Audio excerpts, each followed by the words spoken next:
काही नाही, दळण दळायचे. गहू काढलेत, नीट केलेत गहू वगैरे, दळण करून ठेवले.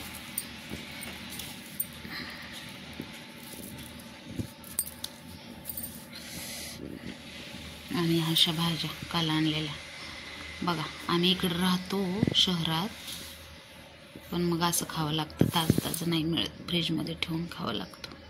तर हे चवळीची भाजी कालच आणली, किती सुकली बघा, घेताना किती ताजे टवटवे येत होते. आणि ही चुका, आणि हा पालक. आज पालक आणि आंबट चुका एकत्र मिक्स गरगटा भाजी करायची आहे. तर काही नाही, झाडलोट वगैरे पडली अजून, पोरं आले शाळेतून,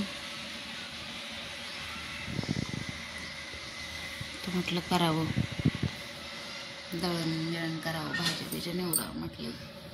दुपारचं जरासं थोडीशी कुशमी पडले होते सगळे, अचानक आठवलं गव्हाचं दळण संपलं, म्हटलं दळण करावं. तर पाहुणे आलेले, झोपलेत सगळे, आराम करतात. ते किचनमध्ये राडा पडलाय, घासायचं आहे, आवरायचं आहे. पोरं म्हटल्यावर राडा आला. हाय, हॅलो, नमस्कार.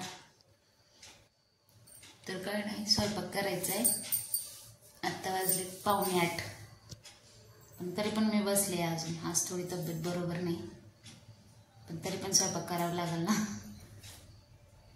तर स्वयंपाकाचं बेत असं चाललंय की हाटीव भाजी पालकाची आणि आंबट चुक्याची, तेच करायचं चाललंय. बघू करू. पाहुण्यांची तर सारखंच कोण ना कोणी चालूच आहे, पाहुणे आत्यांमुळं. वरण भात आणि आंबट चुक्याची भाजी आणि भाकरी असं बेत ठरलाय. पाटलांचा सोमवार असतो. तर चला स्वयंपाकाला लागावं. बसून बसून किती वेळ बसणार नाही का आपण. स्वयंपाक भात घालायचं फक्त. आता भाताला पाणी ठेवलंय, कुकरमध्ये भात ठेवणार आहे. वरण झालंय, हाटीव भाजी पण झाली, आणि ती चवळीची भाजी पण केली, आणि हा हरभरा गावाकडून आणलेला भाजलाय, तांदूळ काढले. तर झालं. आता पाटील आली की गरम गरम भाकरी टाकायची. पोरांना एक भाकरी करून ठेवली, आता पोरं जेवतील. मग पाटील आल्यावर पाटलांना एक भाकरी गरम गरम. चला तर मग, बाय, गुड नाईट.